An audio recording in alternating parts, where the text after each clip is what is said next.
Good evening for another very special edition of Diary of a Double. This is the 67-kilometer double crossing of the English Channel from England to France and France to England by our guest, Antonio Argüelles. Buenos días, Steven. Buenas tardes, buenas noches, wherever you are. It's a pleasure. Another Saturday, week 40. Yes, week 40. And I see your beard is getting thicker. Yes. Yeah. I'm getting my pirate look. Yeah. My crossing, as I told you last week, it's like Bjorn Borg before he played Wimbledon. He never shaved. The problem with Bjork is that he didn't have any big beard. It was just like, a couple of, things. Yeah. But, and you have your dragon shirt on. That's good. Already official. We have a dragon shirt. Yeah, it's good to keep you warm. Yes. Yeah. And when you think about your dragon, do you see him making your stomach warm and then your chest and then goes out to your arms, or what do you feel?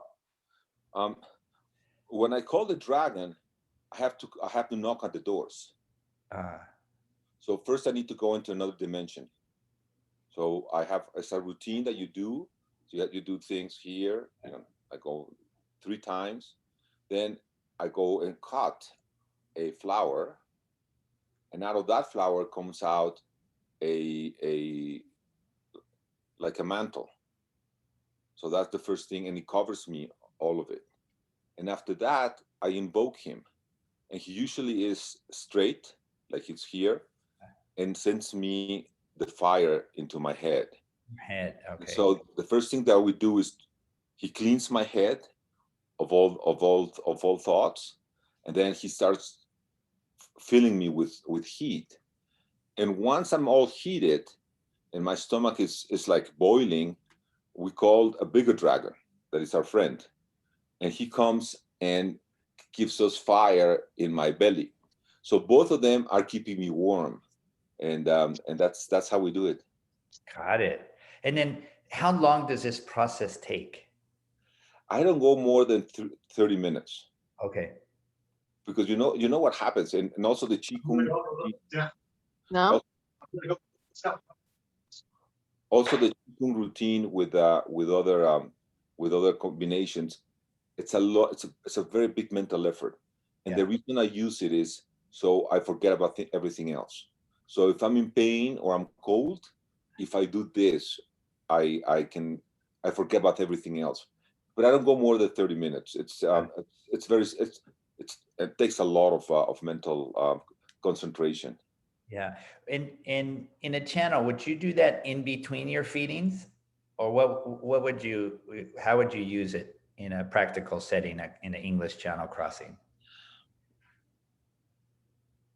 We have to be prepared for 3 main things.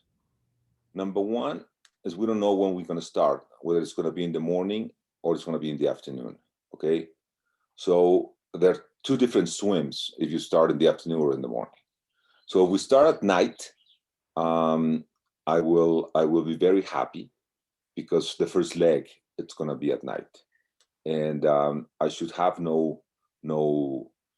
I don't expect. The only problem that I could expect, or the thing that I've been preparing, is that the water is not going to be very warm. It's going to be between 16 and 17 degrees Celsius. So that I'll be needing to fight the coldness at some point. Once we're entering the French coast, 2 things are going to happen.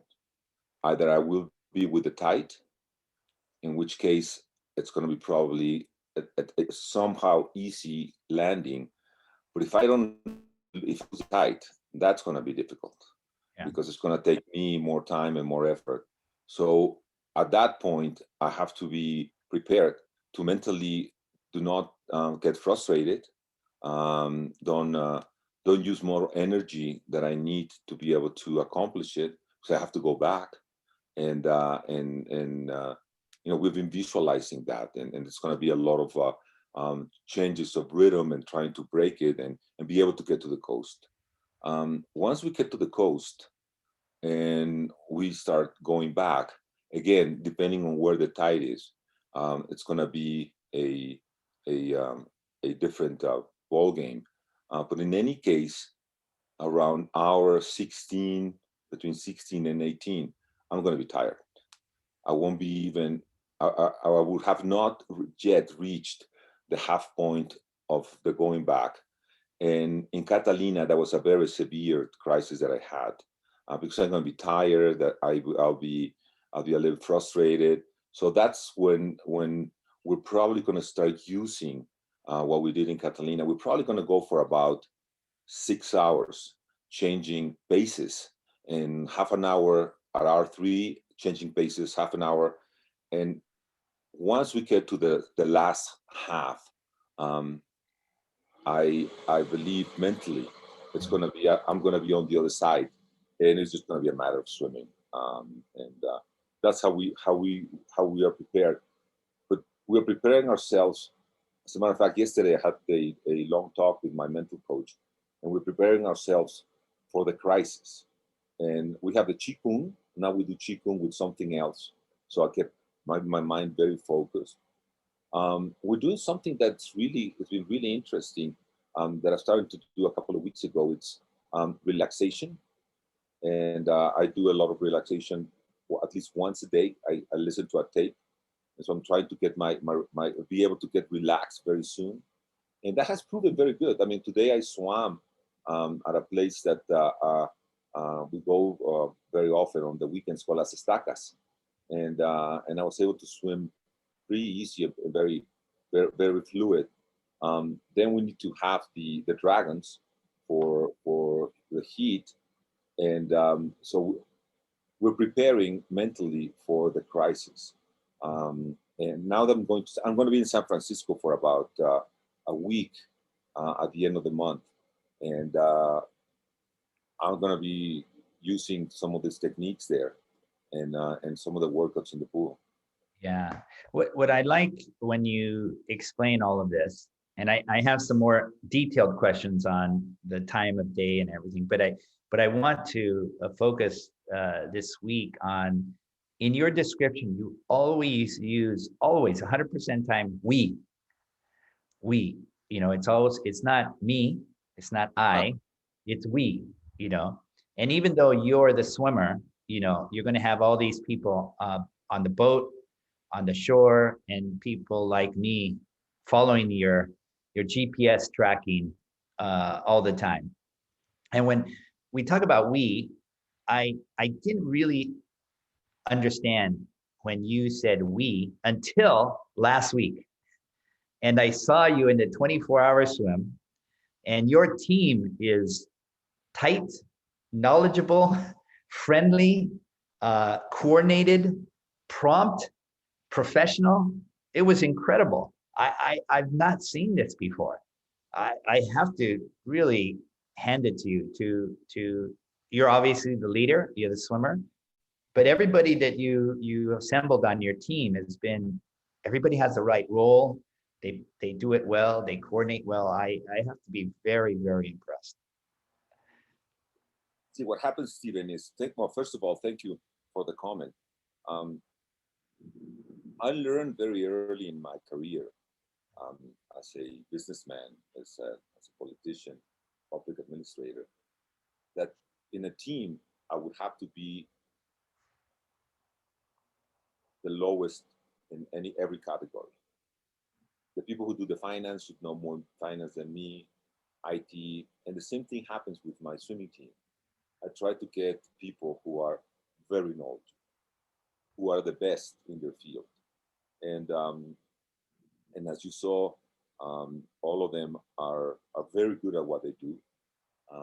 So that's the first thing, is that I need to have a lot of respect for them, and because I'm gonna trust them every single day with what they tell me to do. I mean, I get into discussions with Rafa, so I want him to explain me things so I understand them better.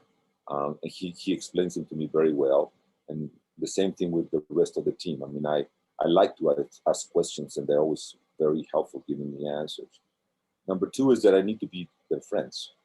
I mean, I spend every single day when I swim or I exercise, I wake up at 5 o'clock. I see Rafa at 5 o'clock in the morning. So if he's not my friend, I mean, it's going to be very, very, very difficult to see everybody at the 5 o'clock in the morning. I mean, every day. So we get along very well. As a matter of fact, we're partners in some projects that we do for physical activity. So they need to be my friends, and they need to get along well. Way back, we had a member who just didn't understand that we were all equal in the team. That when somebody is addressing their area, nobody questions she or him, or she or he, because otherwise you get into endless discussions where they cannot fight, and they cannot, there's no space for disagreement. There's not a democracy there. It's each one has their own realm, and they work there, and we, when we arrive at an event like we did for the 24 hours, the leader is Rafa. He's the one who calls the shots.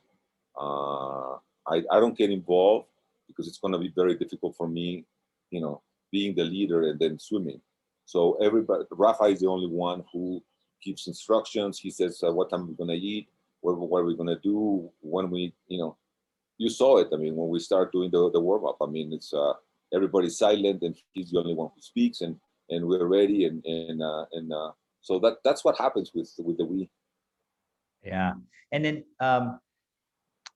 did it take you a while to work with these people, learn how to work with these people, select these people, or how did they come into your life? They all came from different areas. You haven't met Jaime Delgado. He's my coach, my mental coach, and I've known him for over 23 years. And that was a suggestion that was done to me by a guy who used to be my biochemist, Alexander Kormanovsky. So I met him, and I trusted him. He really helped me in my first crossing of the English Channel. So we became friends, and we have kept on working since then. Ariadna, who's the doctor, I've known her for about 10 years, and she arrived randomly. Ariadna has she's a doctor and has a highly specialized in sports medicine. So when she heard that I was doing the English Channel back 20 years ago, she got very interested. So she asked if she could tag along, and she did, and we became friends, and now she's our general doctor. Anytime anybody from the family has a question, we always call her. And her two children, especially the first one, Joaquin, traveled to 4 of the Ocean Sevens with us. Okay.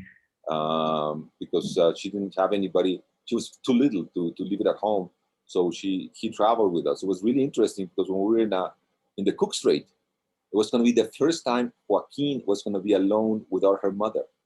So Rafa couldn't get in the boat, and Lucia and Rafa had to take care of Joaquin for 14 hours. So they said, well, you had a tough time swimming. Ask us how tough it was to have Joaquin not to cry, not to ask for her mother, and take care of him. So that was really, really interesting. Maria Paula, the photographer, her father and Lucia are friends from way, way back. They're both psychoanalysts, and she did the back cover of the book, and she's very, very sensible and a lot of fun, and she does a lot of. She's very, very sporty because she's a diver. She takes pictures underwater, and she's also a climber. She goes all these mountains. She has some beautiful pictures. If you look at her Instagram of the Popocatépetl and 𝐞𝐥𝐿 with the drone. Ricardo, I met him when I was really sick with my arm. Remember after Gibraltar, I needed somebody to help me with my stroke and doing the muscle activation technique. And he's the one who introduced me to Rafa. And I have to tell you that, with all the coaches I've swum in my career, in Mexico and in the States. And the best coach I've ever had is Rafa. I mean, he's so knowledgeable. He has a master's. He knows the mechanics. He knows the drills. He knows the how to use well, you've seen all of the things that we do with strength, and that combination between strength and the pool and the rhythms in the pool, and so that's the team. Yeah. And Jimena's in charge of feeding. She has to get the restaurants right, and Lucia, just the companion tags along, and it's excited to be with us. Yeah. Did you send the information from Mike and Kevin to Jimena about the food? Yes. in I said we have a problem. I mean, we won't take Quinn's suggestion to go and eat Mexican food in Dover. I mean, that's something that we're not going to do. But for the audience, it was really interesting when we asked about a good restaurant in Dover, and the answer, good and restaurant Dover don't go along in the same sentence. That doesn't happen. So we'll have to survive. I guess we will. Yeah. And then I want to go back to your explanation of you don't know when if you're going to start in the morning or the afternoon. When will your pilot tell you? The day before or a week before? Do you know? No, knowing Mike, it's gonna be, don't start bothering me. I will tell you when we're ready. And here's Mark Hamilton. Mark, why don't you put your picture on?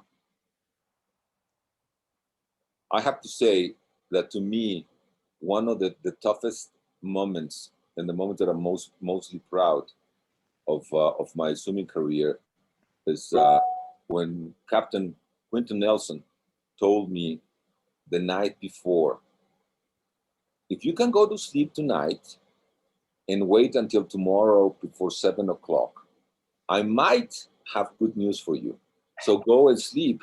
Imagine going to sleep. I mean, the finishing of Ocean 7. And I slept very well, as a matter of fact. And at what time do you arrive, Mark? About 7:15, no? Yeah, maybe even a little earlier, Antonio, actually. Could have been, I could probably work it out. It was probably about 5:30 or 6 o'clock in the morning, something like that. When do you guys find out that we're going to be able to swim?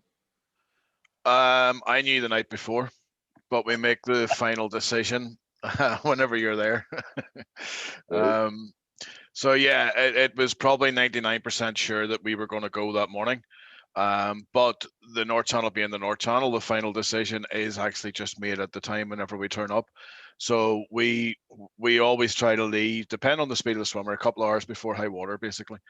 And that's when we make the final decision, looking at the sea state.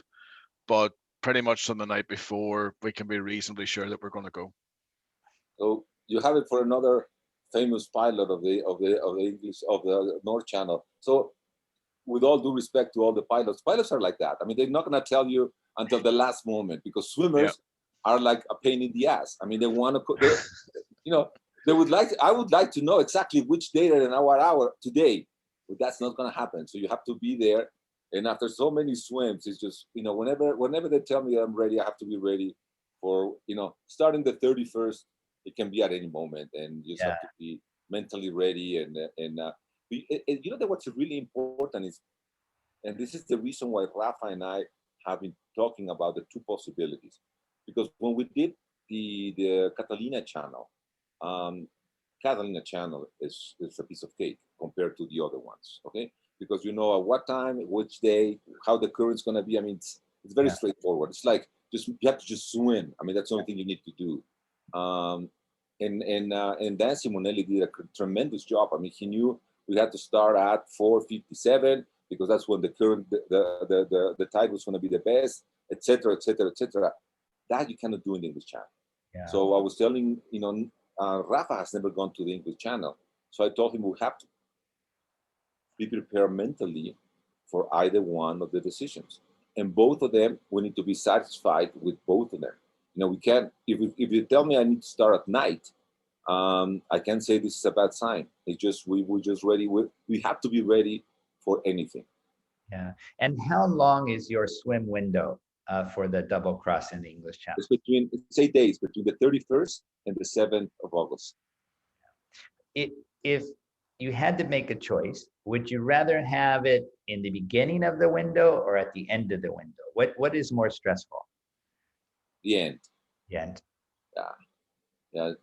You know, if it's at the beginning, the next day you can go to London and eat well. If not, you have to stay. Just imagine, I arrived the 22nd. So every one more day in Dover is one more day in Dover. So no, we arrive on the 22nd, and we can have 8 days to get acclimatized and get ready for the swim. Yeah. And how is the COVID quarantine issue right now for Mexican team that go to the UK? Do you know? No. And as I told you the last time you asked me, I'm not going to find out until a couple of days before I go, because otherwise it's going to be very stressful. The only thing that I told Rafa is what you told me, that we're going to most probably need to make the quarantine, and that we need to work the way you said. I mean, leave the sorry, Mark, we shouldn't be saying this in front of a member of a subject of the Queen. And you're fine, Antonio. You're absolutely fine. You go right ahead. Okay. No, we're gonna leave the phones in the hotel, and we go out. And if anybody calls us, you know, somebody's gonna answer in Spanish, and you know they're not gonna know if it's Lucia or Maria Paula, or if it's a woman. You just need to have two pairs, a man and a woman, and that's the only thing that I'm thinking right now, and we're all prepared with that. Yeah. And on the flip side of this, you know, you don't know exactly when you're going to go, what day, what time. Mark, on your side, it is equally stressful, correct? You know, you're thinking of yourself and the swimmer. Absolutely, yeah. It's such a difficult thing to try and predict, because everything changes literally within an hour. You know, I mean, Antonio, you seen where people went out the day before, I think you went, in the North Channel, and it looked really, really good. I know you talk about this in the book as well. It looked really good the day before, 2 days before, but they were back by lunchtime because the sea state got so bad. It looked perfect in the morning, and then it changed so quickly. So yeah, all pilots, everybody has a problem with dealing with the pressure, let's say, because we want the swimmer to have the absolute best opportunity that they can have, and we do everything to try and make sure that's what happens. But sometimes Mother Nature has got different ideas, and even with the best forecasting models that we look at, and we look at 3 or 4 different sites, they're widely publicized. I don't need to advertise them. We take the mean of all of them, and then with local knowledge and local experience and what we've seen in the day or two beforehand is going to say, right, it's looking like that day, but as I said before, it's actually just that morning that the absolute final decision is made. And we've had everybody there before and said, nope, we're not going. Oh, really? We have done. Yeah, absolutely, we have done. And it's even come to, as Antonio says, you know, he wants to try and go early in the swimming window. That makes a lot of sense. But we've come down to the last day, and I think in the North Channel, Antonio, it was the last day for you. It was the last day, and also the last time when I did the Triple Crown for the second time, it was the last day. Yeah. Of being in Dover. But let me just take one thing you said, Mark. Yeah. This is very important for everybody that sees us. The pilot and the crew wants the best for the swimmer. Absolutely, yeah. It makes me go crazy when you ask a swimmer that fails, that they will say, my pilot didn't know. He took me in the worst day. The only thing he was concerned is for me to pay him. It's ridiculous. No. It's just not accepting that it could not finish. I mean, that's the problem.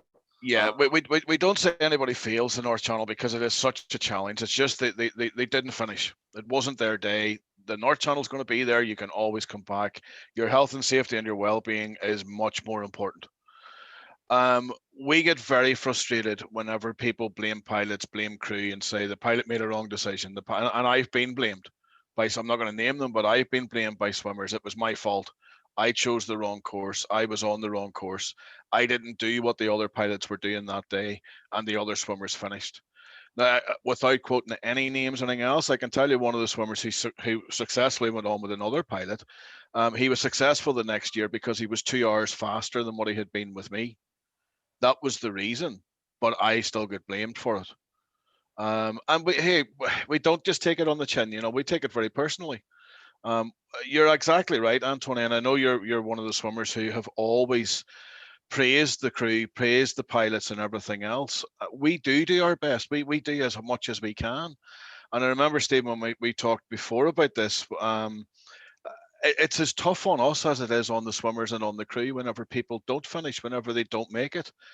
We want to be there. We want to share in the excitement, the congratulations, everything else. You know, it's another swimmer completed, great.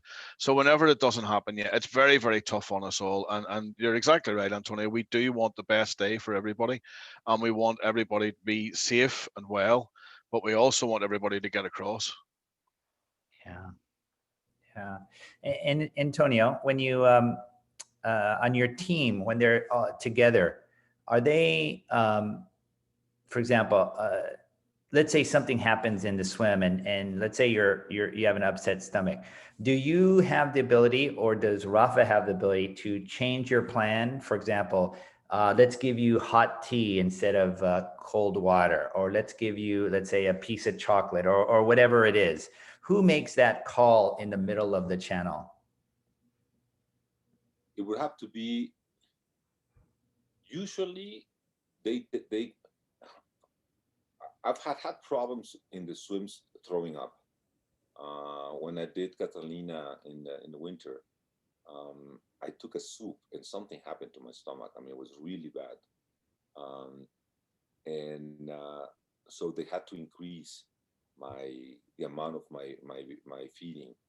In the North Channel, after Mark tells Nora and Rafa that I need to go faster. Remember, Mark, at hour 11 that you said you have to go faster.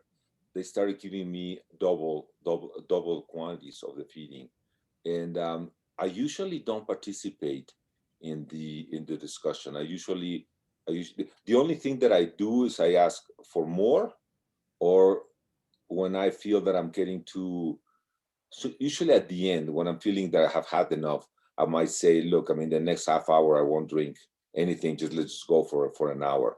But usually it's Rafa and Ariadna. Ariadna is the doctor who make the decisions of what to do, what to give me. I don't get involved with the crew. Okay. I think that's in my early days, I used to do it, and it was very frustrating. You cannot do anything, and they have more knowledge than you do when you're swimming. So the best thing is to do that's why I say that I trust them completely, and I will just do whatever they tell me. You know. Yeah. In the case that you're feeling bad, like you said you were throwing up, do you tell them, or do they just see it and they adjust? No, I tell them what I'm feeling. Okay. I pass all the information on how. The only thing that they cannot ask me is, are you feeling well? Yeah. Are you cold? Yeah. And are you sore? No, they cannot ask. The only thing is, how is it? Yeah, no, because if it's cold, then that's, are you cold? Yeah, I'm cold. Thanks for reminding me that I was very cold. No, you don't want that reinforcement. Yeah. And so you finished. Have you visualized what you do at the finish? Like, you know, I know when we were kids and our coach would end the practice and he says, how would you act when you set the world record? And of course, all the kids would come in and they, you know, do this. Have you visualized when you touch England? Yes. What you're going to do? Yes. Once I see the coast and I can see the beach, it's going to be a mariachi band there. Definitely. And they're going to have tables with Corona and Herradura Blanco. Okay, that's definitely are going to be there. Yeah. And they're going to play the songs that I like once I land. Wow. That's what's going to be happening. Wow, that's great. By the way, my father says, he took a drink and he said, wow, Antonio's strong. Yeah, Herradura Blanco is strong. Yeah, yeah. Anyway, my father shared a bottle of tequila with Antonio as a gift, and he was quite impressed. Yeah, this friend of mine he's a triple crowner, René Martinez. Oh, yeah. René is married to 𝐀𝐧𝐿 David's wife, and her sister is married to René, and he's a triple crowner. He finished a triple crown, and he said that he wants to go. But he wrote me after I finished the 24 hours. He wrote me and showed me his ticket and his reservations, hotel reservations. And I said, well, I don't care about that. I mean, do we have the mariachi? He said, that it's on me. Don't worry. I mean, the mariachi is gonna be there waiting for you. See, you know, the only problem, Stephen, is that we have to tell them where we're gonna land. Yeah, it's not like we know exactly where we're gonna land. I mean, in the channel, you saw it in the North Channel. It's impossible to know where you're gonna land. So I'll have to tell Rafa or somebody that he has to call them and tell them where to go to expect me, because if they're in the wrong beach, it's going to be very frustrating. Well, you might be able to hear them if they play very loudly. Yeah. No, but I want to be there. If you ask me what I want, and I want that shot from the drone. Yeah, I mean, that's the shot that I want. Yeah, I can see it. You're coming in, they're playing, and the sun is setting behind you. That'd be perfect. Oh, yes. Yeah. Well, don't tell that to Maria Paula, because she would, if that's not happening, she might tell to Mike, wait, something in the right position. When we start, you weren't there, but when we started Catalina, we started Catalina for the 24 hours, and suddenly 15 minutes, the boat starts changing course. And I go, what's going on? So I arrived to the boat, and later I found out that Maria Paula was telling the captain to move the boat so she could get a better angle and light for the. So she's remembered for that. She was a newbie at that time. She learned very fast that she can do that. Yeah, I have to tell you this one story. There was a swimmer. I was on his boat, and he was doing it for a charity purpose. And the charity people didn't know where the finish of the Catalina Channel was. So they parked far, far away. And they were standing on shore far, far away, about 8 kilometers, the closest point. So I was in the water. I didn't know that the people on the shore had told the boat captain, oh, we're over here. So the boat captain didn't ask anybody. He just went directly to where the people are.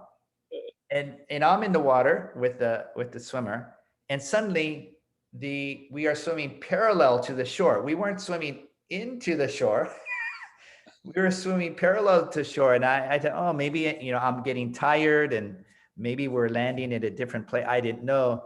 And after a while, the swimmer says, what are we doing? We've been swimming along the shore. And we asked the boat captain. He says, oh, I was told to go to the charity representatives.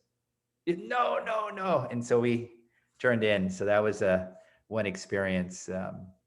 But does I'm sure Suzanne has a question, a comment, an experience that she has in all her channel swims. Anybody, if you have a question, please feel free to ask. Well, I think what Mark and Antonio were bringing up about being ready for any day is really important, including false starts. I've had numerous false starts in between the channel, going down to the docks, and then the pilot saying, no, the weather changed, because the weather is very fickle down there. Or even being out, we were all set ready to go and had a 3-hour swim. And the pilot said, nope, we're going back. That's your training swim. And even Tahoe was another one. You would think and it was really interesting because the channel swims were an 85, and I thought I was done with all the false starts. And then last year, the same thing. They had just had a big storm. The weather, we thought the water would calm down. And after an hour and a half, I said, I can keep going. And he said, no, we're, 25-mile-an-hour winds. And then we stopped and it kicked up to 35. And I kind of laughed because I thought, oh no, here goes another false start. I thought I was done with that years ago.